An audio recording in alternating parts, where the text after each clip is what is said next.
Hello, everybody. I'm Tim Hughes. I'm the CEO and co-founder of DLA Ignite.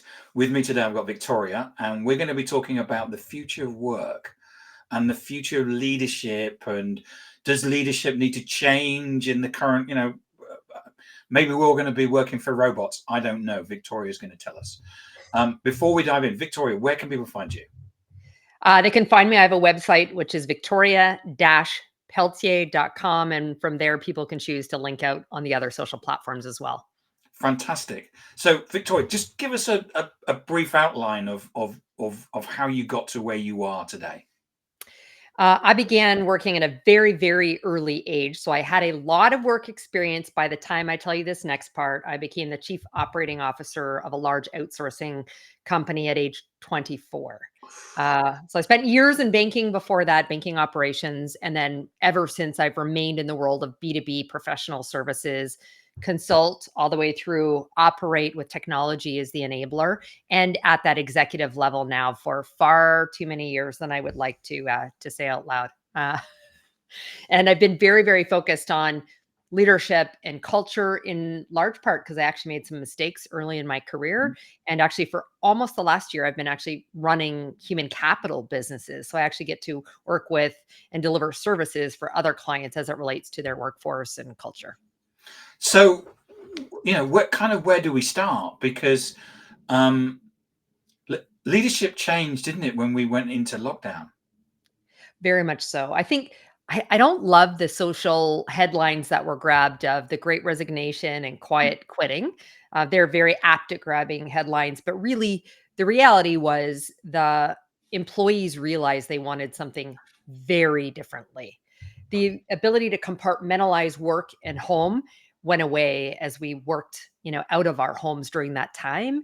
And also the thinking around that not only the what we do and connectedness to purpose and why we're here, but who we're doing it for and the kind of environments we want to be in. That's where it started to change and we saw the pendulum swing. Yeah, I'm my partner and I, we're probably the only people in London without a dog. And you know what? Everybody seemed to go and buy a dog during lockdown. And of course, if you've got a dog, you can you can leave it in the house, but people, actually people want to work because they've got a dog.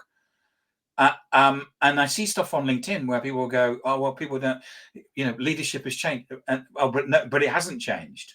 But it has, because actually what we're doing is we talk a lot to people like this. So in effect, we're leading from behind screens, aren't we? Oh, very much so. And for some people that worked really well, Tim, more of the introverts, or quite frankly, there are jobs that are done where people just sit, at their desk all the time. And even at one point, I remember I relocated back to the US not long before COVID, and I found myself sitting on Zoom calls, sitting in the office. I'm like, why am I doing this? And so for people who are like me, I am a very relationship driven person. I'm much more of an extrovert. So I prefer the hybrid environment of being able to do the quiet stuff at home and take back-to-back Zoom calls from home, but being able to connect and be with people in person. And and things like innovation and creativity, a lot of that does actually, the spark happens when you are in person. So I think a balance is really what, when we look at what the future of work looks like going forward, there needs to be recognition for hybrid solutions. So do you think the skills in leadership are changing?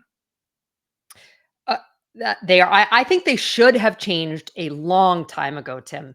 I I I spent a lot of time with executives talking, however, about as they're developing programs and plans for their leadership teams, that this doesn't mean it's a trade-off for solid business performance the way in which their shareholders expect. Sales and revenue and profitability actually improve when we change the way in which we lead. And so I wish businesses and organizations had been doing it long before there became an outcry and a demand from employees to do so. And is it about having the business strategy?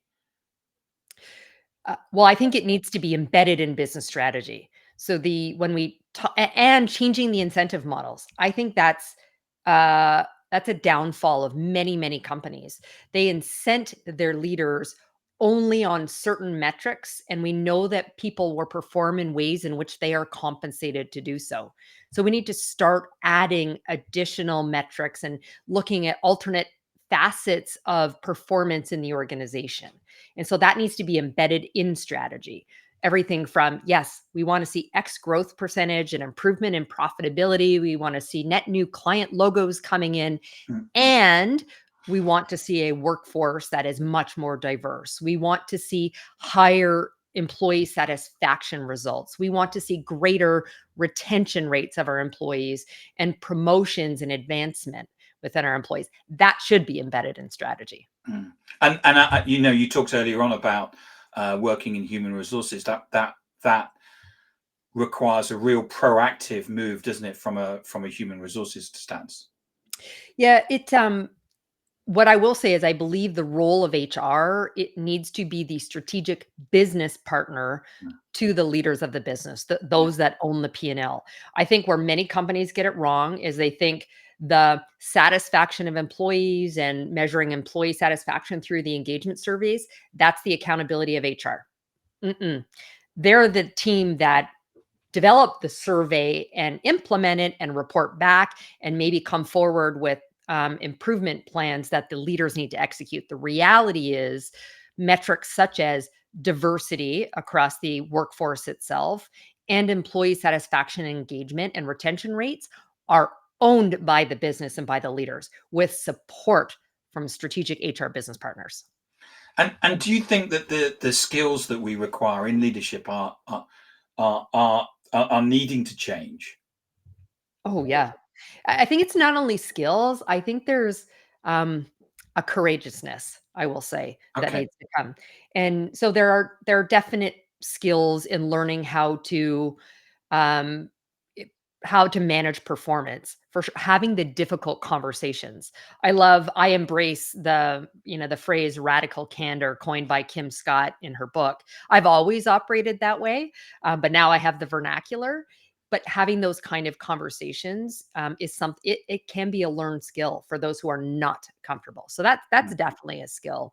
To finding the right mix of skill, potential, and fit in developing and creating teams. That's new, and we need to learn. And some of that just comes with experience.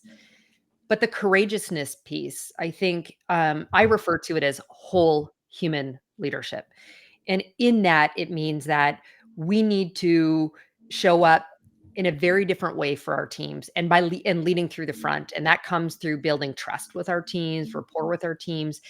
And a lot of that is developed through the sharing of our own individual lived experiences, our vulnerabilities, and creating safe space for employees to feel like they can show up their whole selves at work. mm. Yeah, and I think that's probably one of the things that traditional leaders have always found very difficult, isn't it? Because in a way, before the COVID, there was work life and there was home life, and then they merged, and you could see into people's houses. Yeah. And then what we're asking for are for people to actually say, "I'm struggling with this," or "I don't know the answer." Right, right, and I mean, a lot of what I've come to as a leader, I'll share with you actually as a result of my own learnings.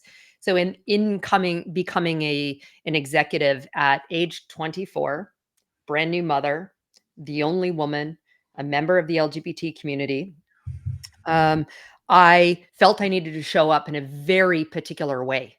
Mm, And this is the way that many leaders, and I'll own it as a woman, so for all those reasons, I was the youngest by a couple decades, again, the only woman in the room, etc.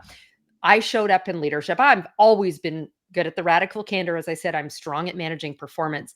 I had I did not have the courage to show up and be myself. I wore a mask, and I found out my nickname probably in my mid to late 20s was the Iron Maiden. Like, oh, that's really unfortunate. But I didn't initially change, and it wasn't until some conversation a few months later where something else hit me in my face, and I said, "You know what? Like, I think my team were successful because they fear me, they wouldn't follow me." And yeah. so my lessons in leadership have come from the fact that I failed And I was afraid to show that I was vulnerable. I had a pretty traumatic, youth and lived experience that informed the way I showed up every day. And I don't like the phrase imposter syndrome, but I questioned and so I wasn't going to give anyone any reasons to question why I had my seat at the table and that I was strong and I belonged there. And so I needed to develop the courage to do what I'm now coaching others to do as well. So the elephant in the room is artificial intelligence, isn't it? Oh, That we've gone from zero to artificial intelligence invading just about everything in 12 months. I mean, how is it going to inform leadership? well, so I think a significant way in which leaders will need to change with the adoption of AI within our businesses is in the change management and going back to the identification of skills. So I think when we business strategy now, when we look at developing our 3 and our 5-year plans, new products, new services, there's going to be significant change in how we develop those products and services. And so we need to be looking at our workforce and identifying what are the functional or technical skills that are going to be required today and building towards the future and doing an analysis of who do we have? Can we develop that? Do we need to buy that? Again, what's getting automated from that? And then what gets left behind? And a big part of being successful as a leader in that, beyond figuring out the skills and the workforce required to deliver, is the change management.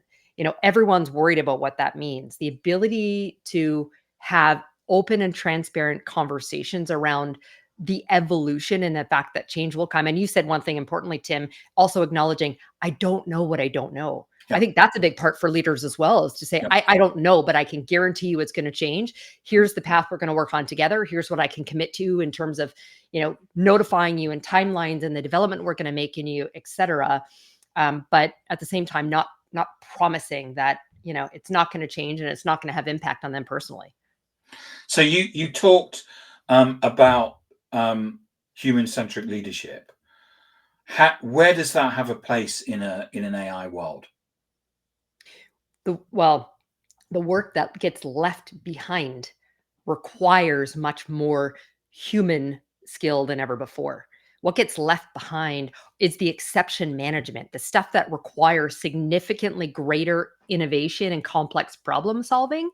And if I think about it in the world of customer experience and operations, for example, what will get left behind is the conversation that needs to happen with those customers Mm. and the skills to be effective at communicating and problem solving and communicating with those customers. So it'll be instead of the focus that comes on, again, the really technical or functional work, will include this element of adding in the human skills that are going to be required to effectively do the job that gets left behind as AI takes over parts of it.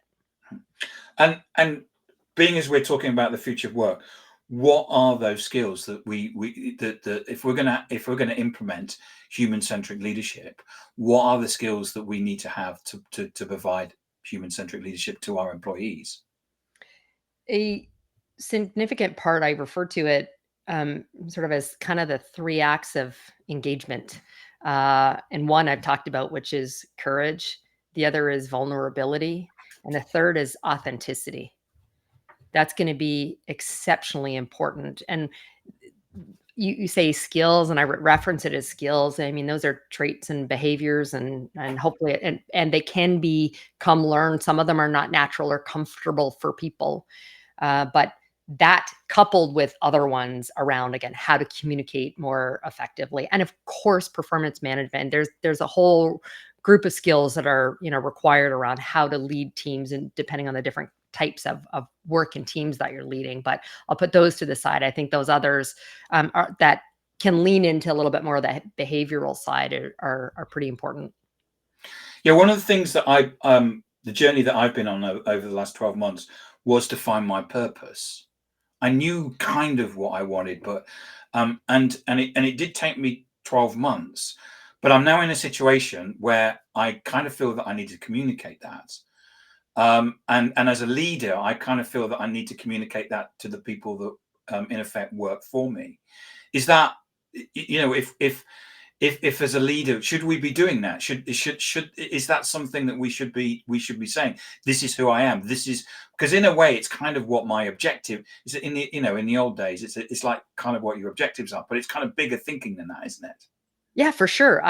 You go back to Simon Sinek's Start With Why, that viral talk, and he said, people don't buy what you do, they do why you do it. Mm, And so that a lot of that has to do with purpose. And I agree with you, Tim. I think it's critically important for leaders not only to communicate the organizational purpose, their purpose, but help the employees figure out their own individual purpose and how that connects to all of mm. what they do every day. Yeah, I mean, I've been working with a couple of people who work for me who said, I need to get my purpose, and we've kind of been trying to work on that. And for anybody out there, if there's a book on finding your purpose, we're kind of looking for one at the moment. So that and also understanding, therefore, what your values are. Absolutely. I think that's critically important. And I think it's going to evolve and change over time for individuals. I sort of connected when I spent a lot of time talking to people around their brand, but really around articulating much more broadly, and values is a pretty big part of that. And again, I think of what I valued and how I viewed success in my 20s very different now that I'm in my late 40s. I said I wasn't going to give away my age, but there we go. But I do think that's really important. And but again, I also want to encourage people to recognize that they can pivot and it will evolve and change over time. Again, for me, my definition of success much earlier on was around owning greater and greater scope of responsibility, title and hierarchy and compensation. No longer, that's not my purpose, Mm, and that's not what I value anymore. mm. And so figure out what it is now, and also a little bit, I always like to think about legacy and impact. I still have a Yes. long life ahead of me, but what is that? And bridge that back to the work that I do every day. And yes, you need to earn a paycheck, but again, does it bring you joy to be doing it? And how do you shift and change if it doesn't? Yeah, one of my legacies, is to do with one of my purposes is to do with legacy. Mm.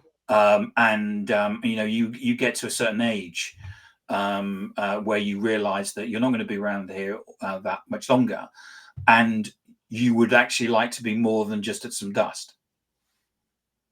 Agree. A big part of for me when I sort of reevaluated my values and purpose is around not only creating workplaces but communities and ideally the world at large, and leaving them better than when I came into it, Mm. around things like social justice and the advocacy I do for underrepresented groups within workplace community and beyond.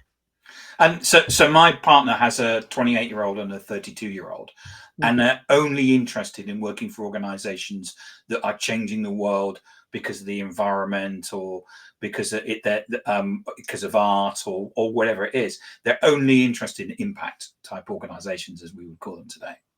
Yeah. And I do think you're gonna see a significant part of the younger generation Mm, very much in that place, and that's another thing we need to be mm. incredibly mindful about when we Yeah. think about how we attract and retain our employees. Yeah, and I'm only mentioning it from a leadership perspective, that we need to understand um, the people that are either individual contributors or leaders that are reporting to us. We need to understand what their purpose is, and their purpose is quite often maybe just to turn up at 9 and go home at 5:30, because they actually have something far bigger to do outside of work. Yeah, I had that from a personal standpoint. My older son said to me a number of years ago, he's like, "Mom, I'm really proud of he's in computer engineering," and I think I was working for IBM at the time. And as I was looking at him getting an internship, he's like, "Mom, I'm really proud of you." He says, "But you know that I don't want to be you. I don't want the life that you lead." He said, "I'm fine with mediocrity." He Yeah. said, "I just want to get married and have kids, a dog, and a house, and be able to, spend all my time with them." And so his choice is very different. And Mm, for many like that. mm. So, in the last 40 seconds, is there anything else you want to talk about in terms of the future of leadership and future of work? Um, Have I we I missed would anything? I would encourage leaders to be incredibly bold. And as I said, the three acts of engagement around courageousness, vulnerability, and authenticity, and how critically important they are for the way in which we move forward. Victoria, thank you so much for coming on and talking to us about the future of work. It's a fascinating subject. I've had a number of people that have been, we've talked about this, and it changes all the time. It does. It is amazing how that I had someone during COVID and they were kind of, this is what it's going to be like after COVID. And it was actually far different than, because they weren't projecting far enough. And I think that, we're seeing this change coming in with AI, and we don't, again, it's just a bit like COVID. We thought that we know what it was going to be like, but it's going to be it's going to change so much, just as much as the web did. Absolutely. You're 100% right. And thanks for having me on, Tim. You're welcome. You're welcome. So where can people find you? So my website, victoria-pelletier.com, or LinkedIn, as I know many of your listeners are business leaders or business persons. You can find me there. And I've been to your website, and it's if you want to find anything about Victoria, the website's the place to go. Thank you. Victoria, thank you so much for coming on and talking to us. Thank you. You're welcome.